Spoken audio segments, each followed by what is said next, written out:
ایک غریب فقیر تھا، اس نے پھٹے پرانے کپڑے پہنے ہوئے تھے، نہایت ہی غریب، غریب ہی غریب، اس کا ایک ہی لباس تھا وہ بھی پھٹ گیا۔ اب جگہ جگہ سے ننگا جسم نظر آ رہا تھا، صبح کو کھاتا تھا شام کے لیے نہیں ہوتی تھی، شام کو کھاتے تھے صبح کے لیے نہیں ہوتی، اس کا ایک ہی لباس تھا وہ بھی پھٹ گئے۔ اب جگہ جگہ سے جسم چلک رہا تھا، وہ ایک بادشاہ کے دروازے پر گیا، جہاں بادشاہ کے کتے بندے ہوئے تھے وہاں جا کے بیٹھ گیا۔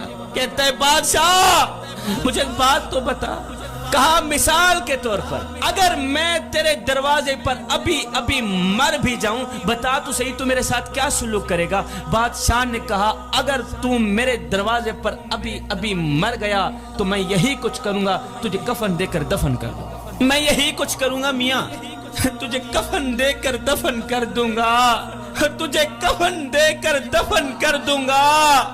یہ سن کر اس غریب فقیر کی چیخ نکل گئی، غریب فقیر رو کر کہنے لگا بادشاہ میرے مرنے کے بعد جو میری مردہ لاش ڈھانپنے کے لیے مجھے کفن دو گے نا وہ آج ہی دے دو تاکہ میں اپنی زندہ لاش تو ڈھانپ سکوں۔ اللہ اکبر، اللہ اکبر۔ بادشاہ میرے مرنے کے بعد تمہارا دیے کفن کس کام کا؟ مجھے دینا ہے تو آج دو، آج مجھے کپڑوں کی اشد ضرورت ہے، خدا کے لیے آج میرے ننگا جسم ڈھانپ لو، مرنے کے بعد چاہے کفن نہ بھی دینا۔ زندہ لوگوں کی قدر کرے صاحب، ان لاوارث بچوں کی مدد کریں جن کا دنیا میں تمہارے سوا مدد کرنے والا اور کوئی نہیں۔ شادی کے موقع پر ہم نے جہیز اپنی ہی بیٹی کو دینا ہوتا کہ بلا ہم کیا کرتے ہیں، اس جہیز کو 4 پہیوں پہ بچھا دیتے ہیں۔ جب جہیز 4 پہیوں پہ بچھ جاتا ہے تو پھر ہم محلے میں آواز لگاتے ہیں بچیوں آؤ ہماری بچی کا جہیز دیکھو۔ آپ کے ہاں پتہ نہیں یہاں رواج ہے یا نہیں، جس گاؤں میں میں رہتا ہوں کہ بلا وہاں کا ایک رواج ہے کہ جب ہماری بچی کی شادی ہوتی ہے تو ہم شادی کے موقع پر بچی کا جہیز 4 پہیوں پہ بچھا دیتے ہیں، محلے میں آواز لگاتے ہیں دوسری بچیوں کو بچیوں آؤ ہماری بچی کا جہیز دیکھ لو، بچیوں آؤ ہماری بچی کا جہیز دیکھ لو۔ میں نے کہا نادانو تم نے جہیز دیا تو اپنی بیٹی کو، لیکن یہ کسی کو بھی خیال نہ آیا کہ جو بچیاں تیری بچی کا جہیز دیکھنے آئی ہیں ان بچیوں میں سے لاوارث بچی بھی موجود ہے، جو بچیاں تیری بچی کا جہیز دیکھنے آئی ہیں ان بچیوں میں سے یتیم بچی بھی موجود ہے۔ میاں ان بچیوں میں سے اس غریب بوڑھے باپ کی بچی بھی موجود ہے، جو غریب بوڑھا باپ اپنی بوڑھی کمر پہ بوری لاد لاد کے دن رات محنت مزدوری کر رہا ہے، صبح شام محنت مزدوری کر رہا ہے، نہ دن دیکھتا ہے نہ رات دیکھتا ہے۔ اگر کوئی پوچھ لے بابا جی اور تجھے نیند نہیں آتی تو آگے بابا رو کر کہتا ہے بیٹے چپ کر، میں نے اپنی بیٹی کے ہاتھ پیلے کرنے۔ لیکن وہ بدبخت باپ کیا کرے؟ کیا آج میرے معاشرے نے اس کی غریب بیٹی کو قبول ہی نہ کیا اس لیے کہ اس کے پاس تو جہیز ہی نہیں تھا؟ اس جہیز جیسی گندی لت نے میرے خوبصورت معاشرے کو گندا کر دیا۔ زمانہ جاہلیت میں کل تک جس عورت کی قیمت اشرفیوں سے لگتی تھی آج اس کی قیمت جہیز سے لگتی ہے۔ آئے زمانہ بدل گیا مگر انسان نہیں بدلا۔ پھر میں ایک بار نہیں 2 بار نہیں، شبیر قمر بخاری کروڑوں بار قربان نہ جائے اپنے کریم نبی کے اس فرمان پہ کہ میرے کریم نبی نے فرمایا صحابہ کسی غریب کے سامنے اپنی دولت کی نمائش نہ کرنا، اس سے غریب کا دل دکھے گا۔ فرمایا او میرے صحابہ خدا کے لیے کسی یتیم بچے کے سامنے اپنے بچے سے پیار نہ کرنا، اس سے یتیم بچے کا دل دکھے گا، اس کو مرا ہوا باپ یاد آئے گا۔ میں یتیموں کے سروں پر شفقت بھرا ہاتھ رکھتا ہوں اس لیے کہ جب میں مر جاؤں کوئی میری اولاد کے سر پر بھی شفقت بھرا ہاتھ رکھے۔ میں غریبوں کی مدد کرتا ہوں اس لیے کہ غریب ہونے میں وقت نہیں لگتا۔ ذکر مصطفیٰ کی محفل میں آنے والوں تمہیں سونے کی تختی پہ لکھنے والا ایک جملہ دے کے جا رہا ہوں، کہنا یہ چاہتا ہوں صاحب عبادت اس مقام تک نہیں پہنچاتی جہاں غریب کی خدمت پہنچاتی۔ ہم غریب کے گھر روٹی دیتے ہیں لیکن تب جب وہ مر جاتا ہے.